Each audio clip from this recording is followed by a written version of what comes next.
There we are, James Middick speaking, trainingsites.io. A little bit behind today, sorry about that.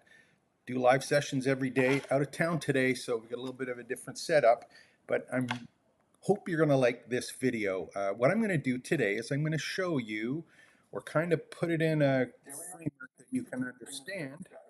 Oh, I don't want that, so we better turn that off. Let me, here, let's go and there we go. I fixed that. I had it going on my own browser, so that should be stopped now. Okay, so here's what I want to do today. I want to show you how you probably have a course that's hidden that you don't even know that you have. And I want you to be able to watch this video and at the end and go, oh my God, I have a course. I didn't even know I had an online course. Now, I'm assuming a couple things, obviously. One is that you're creating some content, and whether that content is written content or a YouTube video, or if you're doing Zoom calls with people, there's all of this digital exhaust that you're creating, and I'm betting that there's a course there and you just don't recognize it. So we're going to go through the steps to first of all understand what a course is, where that content kind of comes from, how it needs to be organized, and then I'm going to show you how I recognized it for myself in the last week just doing some YouTube videos and how to put it together in a particular course. So those are the steps that we're going to look at today.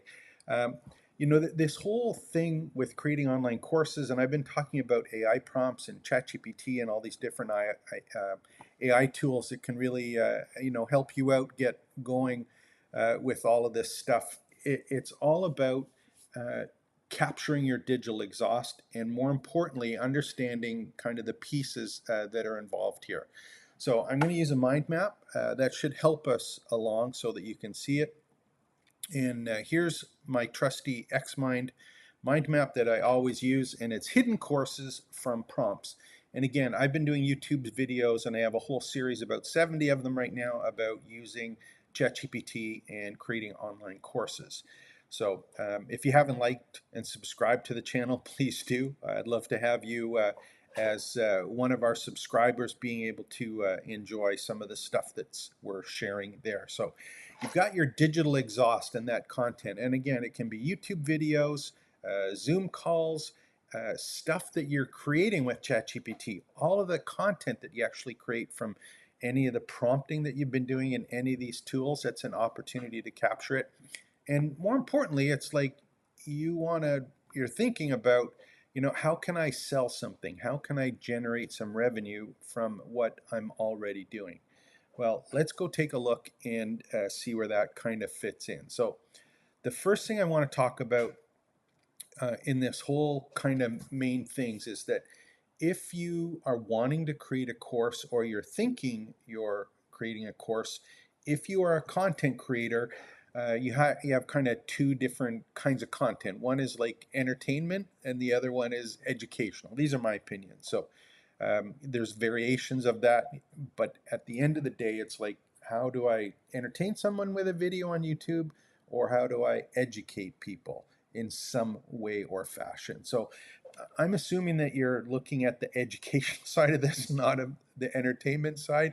Although a great educator is often an is often an entertainer as well. So there's a balance there, but you're creating content already for one of those purposes. And the reason you want to create those is you're going to end up, if you are thinking about educating or sharing a skill, something that you're excited about, the one thing that will happen for sure is at some point you're going to have to go and take a look and say, uh, okay, I'm going to have students or potential students who are asking questions. So if you're creating content for educational purposes, you have to be having questions that people who are your target market, they have to be asking them. If you're going to sell something or teach something or provide something and you want to earn some money from it, you have to have enough people that are saying, hey, how do I do this? Or what should I do? Or why do I do this? Or where do I do this? Or who do I go to see to do this? Or how do I do it? There's all of those questions, and they are asking them. So you're going to have to make sure that there are enough people asking the questions, and that what the questions are that they are asking. So that's kind of the first piece that you have to have here. So if you can tick that off, that's a great start. The second thing is that you have to have, as the teacher, you have to have a series of questions that you know the students are asking and that you can provide the answers to. So you're going to have all of these questions asked, and you're going to look and say, okay, great. I know the answer to that, or my approach to this is this. This is how I do it. This is what I like to do in this situation, but it's like a question and an answer, right? So they're asking questions, you're providing some answers. And when people are doing that or asking questions, they're usually looking for some kind of outcome, right? They want to know exactly what happens when they do that, how they do it, because they want an outcome. So they're always looking for an outcome. The other thing that's going to happen is if they have an outcome, there may be multiple questions that need to be answered for that outcome. And what you'll have is you'll have a series of steps or a process that is made by answering the questions that people have. So anytime you're creating content, whether that be a Zoom call or written or prompts that you do or YouTube videos that you create where you're creating content, you're going to kind of know that there's questions and answers and multiple questions and multiple answers, and there's a process for it. And it's that give and take between you and your student, which is the part that is embedded or weaved into the answers that you're given. So kind of got these things in place. What's next? Where does all of this fit in? And I'll go back to my main screen here. I'm in a bit of a different setup today, so if I don't have my Stream Deck set up to be able to switch automatically, so I'm manually switching. But this next thing, in some of the other videos that I've done, I've identified 3 different kinds of courses. There's a micro course, a mini course, and then some people call it, a course. Or I call it a program, but it's kind of that mastery course. So you got micro course, mini course, course. We'll use those three different words for now. If you've ever seen some of the other videos I do, I often talk about a thing called hub and spoke marketing. And hub and spoke marketing, I'll just show that one to you now because it's one that fits in well. Hub and spoke marketing.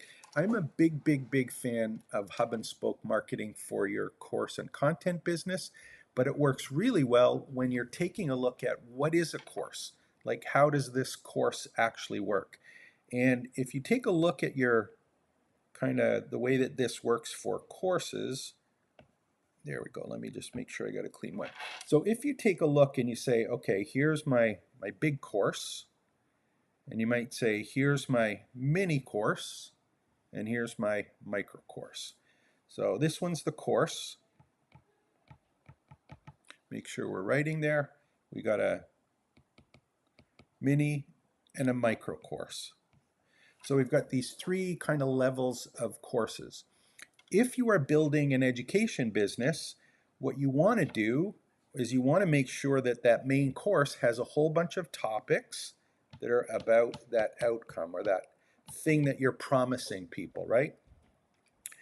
And these mini courses are topics or categories of questions and answers, which are micro courses. So if you have let's say a micro course, you're usually answering one question.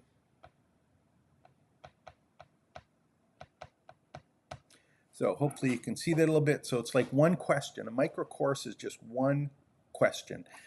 What is the question? Here is the answer. And what happens is we're talking about right now is if you have a micro course, you may have a series of questions that you answer over the period of doing the prompts with AI or ChatGPT, or talking to a customer, or doing a Zoom call, or writing some kind of document or checklist.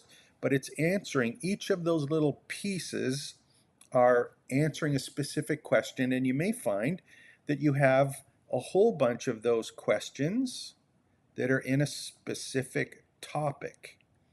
So you have that topic that has a whole bunch of questions, and those questions all relate to each other. So they're all of the same topic. So got these little questions. You put all the little questions together, you have a mini course. And what happens from here is that if you have some topics that are all answering questions, that ends up to be a big course. So when you're capturing this content, answering questions, asking questions, you're going to have the choice of, I'm going to create a micro course, which is answering a single question. I'm going to create a mini course, which is answering those single questions about a specific topic.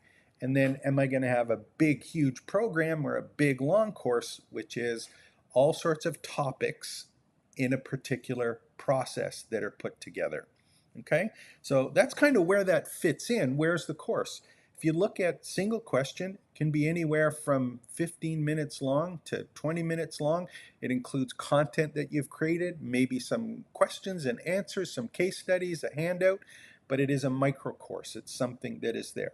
That mini course tends to be 7 to 10 lessons that are made up of a couple of or partial pieces of those little micro courses. And again, the main course or main program is that all of them put together in a little bit more of a process. So where does this all fit in now? We've got a course.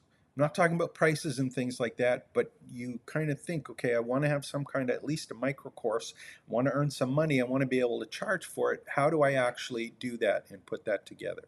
So the next thing that's going to happen here is if we're taking a look at that course, and I'll put this up on the screen so that you can see it. I just wrote it on my video pencil, but we'll put it on so that you can actually see it here. So we've got micro mini courses, single questions, 7 to 10 questions in a topic, and then that big course is that process of linked topics. And it's all in a hub and spoke. So that's the thing that I'm really fond of. That's an easy way for me to remember it. And hopefully that will help you out or something that you can use to think about, where does all of this course stuff in and how is this hidden? Okay, so we know what a course is. We know you're doing questions and answers in your videos. We know you're capturing that digital exhaust, that pieces that, Zoom calls, the AI prompts and all the stuff you're generating, it's there. What comes next? Well, here's my hidden course. When was it? It was probably over, I guess, a week and a half ago.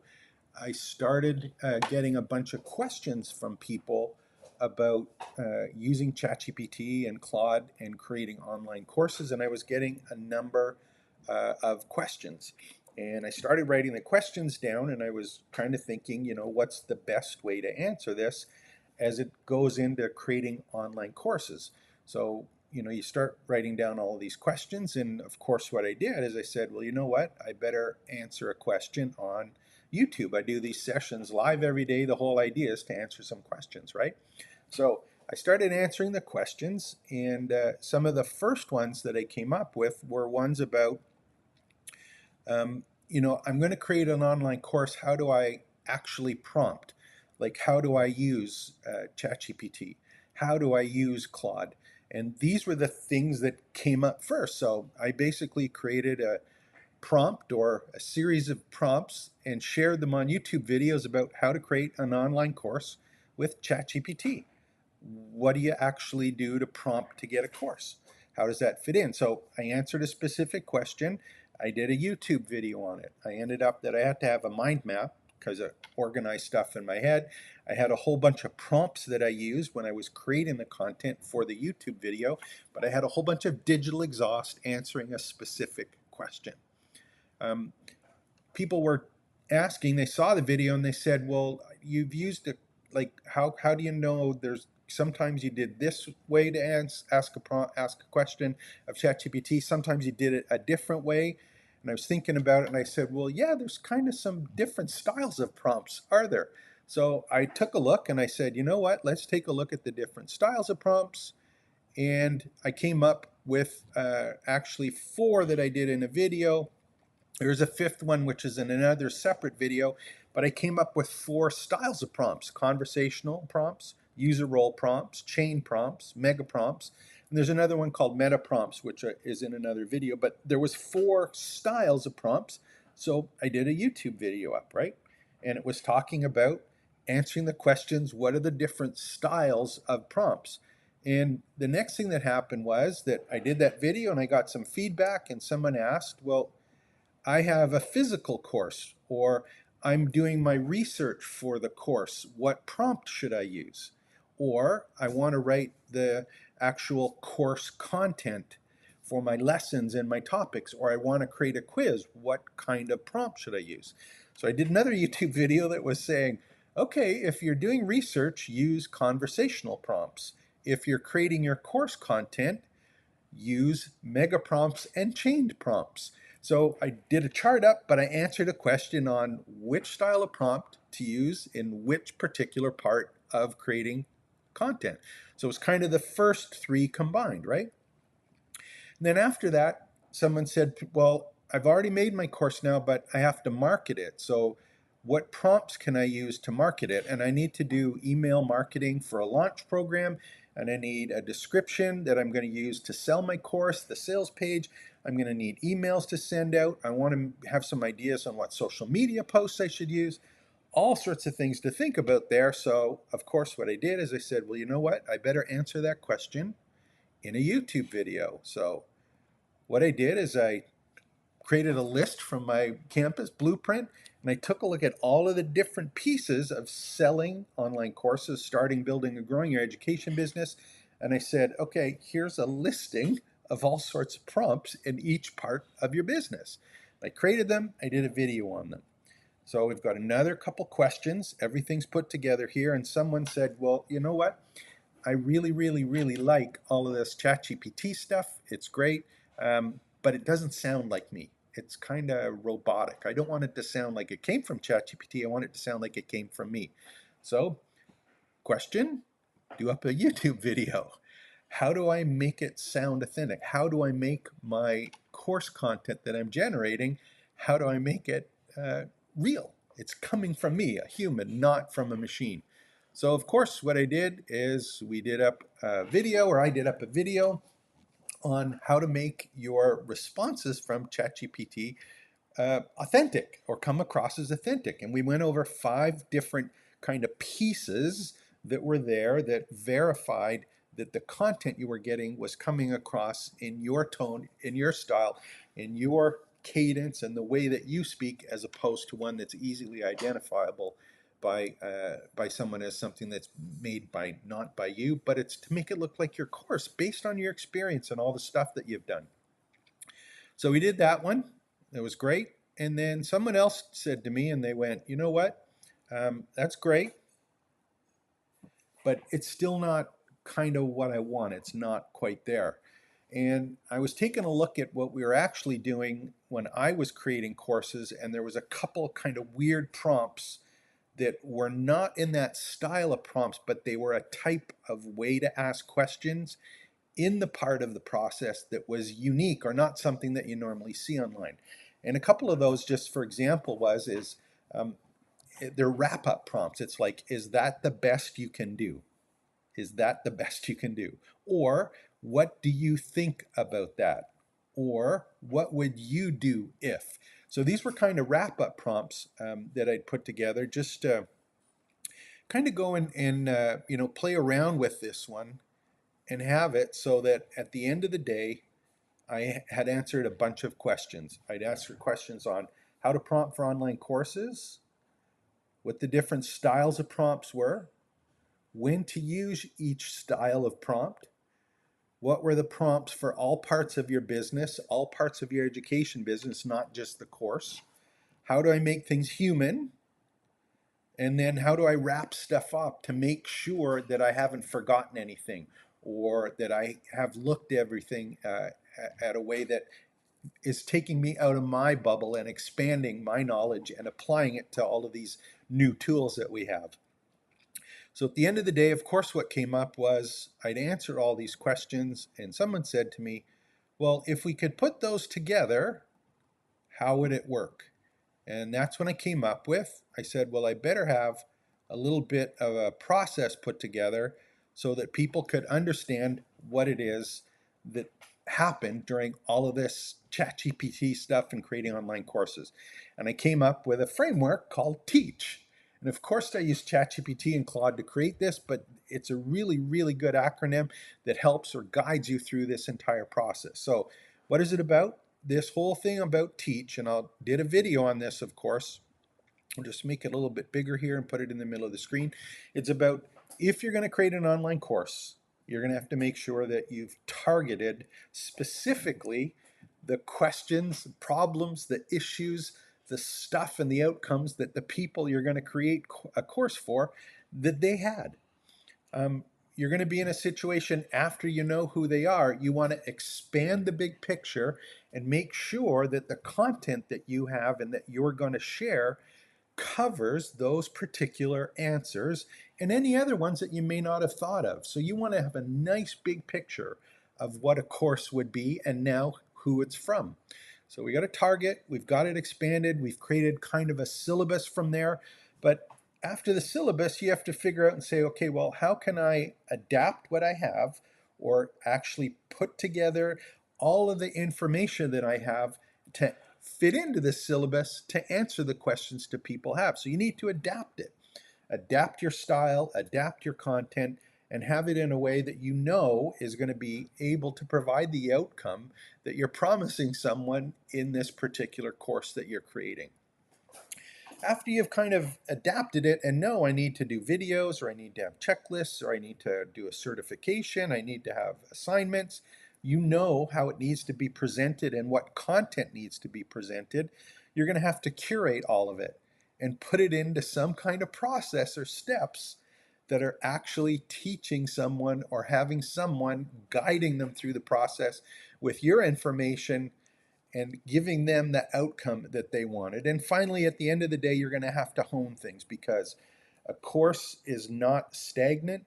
If you want to have a course that's evergreen, it's got to be modular, and you're going to get feedback on what's working, what's not. You're going to get also market changes that are going to adapt to it. So this is a constantly being revised process that you're going to have to be involved in. So I introduced a video on the Teach framework. So if we go back and we take a look at this, I'm just saying, okay, I got these different pieces here. Let's bring them together. I kind of look, and I'm looking at these and I'm going, okay, that's kind of cool. I've got all these little pieces here. I take a look, and I got 5 kind of keys that are here, right?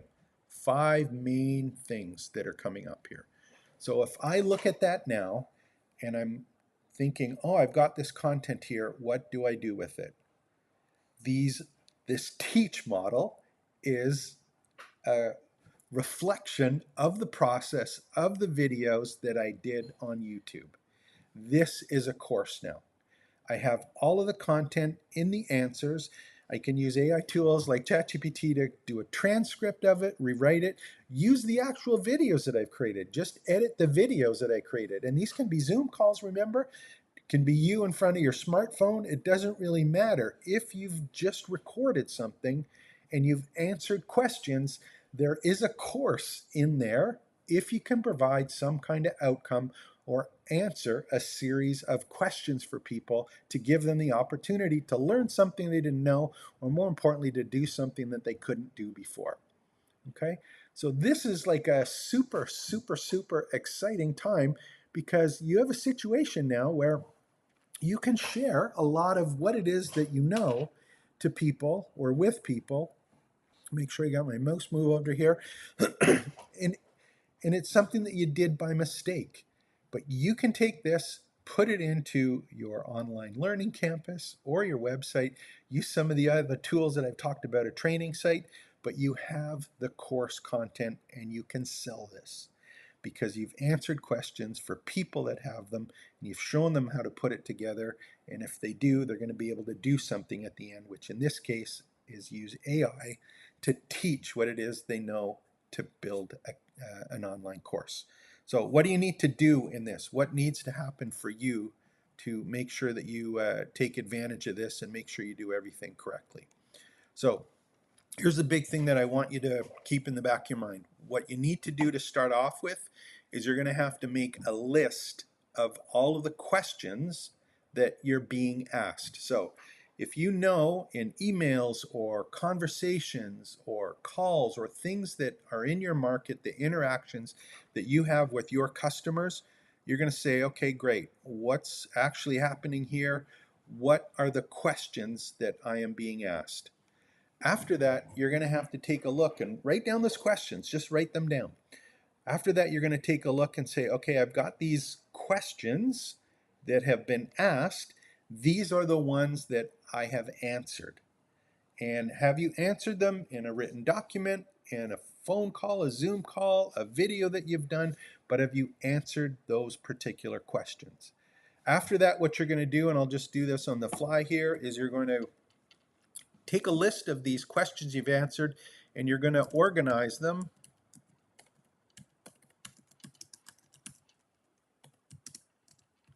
by category. So you want to make sure that if I have a whole bunch of these questions I'm answered, that you can organize them in a particular category or way that they are grouped together. And if they're grouped together, what you want to do after that is you want to see, do I have, make sure I got my mouse here,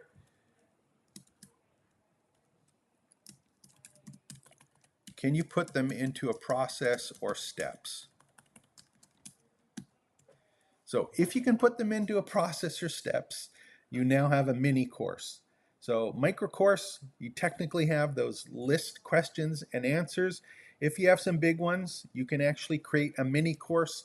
If it's a value that's a question that people are willing to have paid for and answered by you with your unique take on it, your unique view on it, your unique approach to it, you can create a micro course from this. If you have a series of questions that you've answered and have been asked and they are about a specific topic, you have a mini course for it. Create the content, organize it, follow the teach model, and you're all set with a mini course. Charge $47, $27 for it. Have 5 to 7 little micro course question and answers with the lesson, but have it around a particular topic. And more importantly, if you get serious about this and you see that there's steps in the topics, whether they be 2 steps or 3 steps, call it a course if you want to, but you're now into something that is a digital project that you can use to really sell what it is that you have to share. This stuff, if you kind of just think, oh, what am I doing on a regular day, or stuff that I do, capture it, because if it's questions and answers and you can curate it and archive it in a way that you can list, categorize, and steps or process, identify process from it, you have a hidden course. And a hidden course is an opportunity for you to earn some money as a content creator. This is something that I don't want you to think is absolutely easy just by, grabbing some content, putting together. You're still going to have to make it authentic, make it your own. You're still going to have good questions and answers. You're still going to have to be able to have that content that you're personable and you're authentic when you come across on the camera and or in the text and whatever it is that you write. And you're going to have to basically have an outcome for people that you're promising they're going to do if they follow the steps that you give them. So if you want to find out more about these, go to trainingsites.io/talk, and we can actually have a chat about this. I'll put all the links below to the content we covered here, and in fact, the videos that were done here. And of course, what I'm going to do now is, after I just did this today, what I'll do is I will build a course based on what we just did in the hidden course that I found. So here's my challenge to you. Go out, first of all, like and subscribe to the channel, all that good stuff, and check out our courses on trainingsites.io. And if you want to create a course doing that stuff with me, I actually have trainingsites.io/AI course. Again, the link's right at the top in the descriptions below. But I challenge you to go out and just try and create a course quickly. Have some fun with it, play around with it, list your questions and answers, and create content. Creating content, there's something there for you. There's a course hidden. Start creating content and let's put it together. So hope you enjoyed it. My name is James Maduke. It's trainingsites.io. Just get ready to close this off today. Do these live every day. out of the office for the rest of the week here, so we just got a little bit of a new studio set up. It's the workout room. Um, so I will try and clean it up a little bit more for tomorrow. But if you have any questions, just ask below and I'll do my best to help you out. So take care and expect the best.